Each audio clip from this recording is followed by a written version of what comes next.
बिस्मिल्लाहिर्रहमानिर्रहीम। अस्सलाम वालेकुम। गंगा हाईजैकिंग की कहानी कुछ इस तरह शुरू होती है। हाशिम कुरैशी नामी शख्स जो श्रीनगर का रिहायशी था, 1969 में खानदानी कारोबार के सिलसिले में पेशावर जाता है। वहाँ वो मकबूल भट्ट से मिलता है और नेशनल लिबरेशन फ्रंट में शामिल हो जाता है।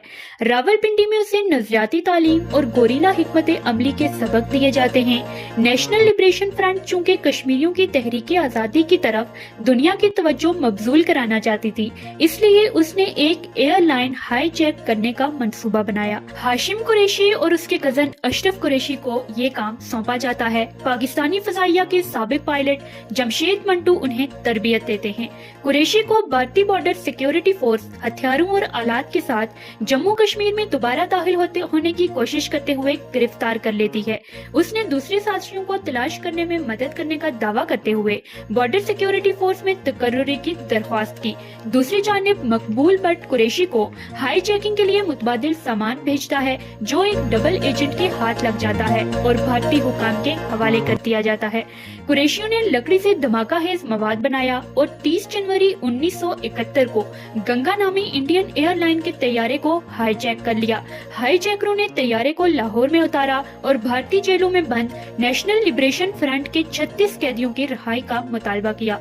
पाकिस्तानी वजीर आजम जुल्फकार अली भुट्टो ने हाईजैकरों को शानदार खराजे तहसीन पेश किया। भारतीय हुकूमत मुतालबात मानने से इनकार कर देती है। तैयारा 80 घंटे तक टर्मक पर पड़ा रहता है। इस दौरान पाकिस्तानी सिक्योरिटी एहलकार हवाई जहाज की अच्छी तरह तलाशी लेते हैं और इसमें मौजूद कागजात और पोस्टल बैग्स हटा देते हैं। बिलाखिर हुकाम के मशवरे पर हाशिम कुरैशी जहाज को जला देता है।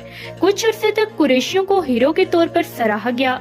भारत की जानिब से पाकिस्तानी तैयारों की ओवरफ्लाइट पर पाबंदी लगाने के बाद भारत के रद्दे अमल के बाद पाकिस्तान ने दावा किया कि हाईजैक भारत ने किया था। जस्टिस नूरुल आरफीन की सरबराही में एक रुकनी तहकीकाती कमेटी ने कुरैशी की बॉर्डर सिक्योरिटी फोर्स में तैनाती का हवाला देते हुए हाईजैकिंग को भारतीय साजिश करार दिया। हाईजैकरों के अलावा मकबूल भट्ट और नेशनल लिबरेशन फ्रंट के दीगर 150 जंगजूओं को गिरफ्तार कर लिया जाता है। 7 अफराद को बिल-आखिर मुकदमे में लाया गया, बाकियों को बगैर किसी इल्जाम के हिरासत में ले लिया जाता है। हाई कोर्ट ने इन्हें गद्दारी के इल्जामात से बरी कर दिया। अकेले हाशिम कुरैशी को 7 साल कैद की सजा सुनाई गई। सितम ज़रीफ़ी ये है कि अशरफ कुरैशी को रहा कर दिया गया, हालांकि वो हाईजैकिंग में बराबर का शरीक था। कहा जाता है कि ये जुल्फकार अली भुट्टो की तरफ से की गई डील थी। अब तक पाकिस्तान के सदर ने ऐलान किया था कि वो एक हाईजैकर को सजा देंगे लेकिन दूसरे को रहा कर देंगे। अमानुल्लाह खान भी 1970 और 72 के दौरान गिलगित की जेल में 15 माह कैद रहे। उन पर भारतीय एजेंट होने का इल्जाम था। गिलगित में एहतजाज शुरू होने के बाद उन्हें रहा कर दिया गया। उनके 13 साथियों को 14 साल की सजा सुनाई गई, लेकिन 1 साल बाद रहा कर दिया गया।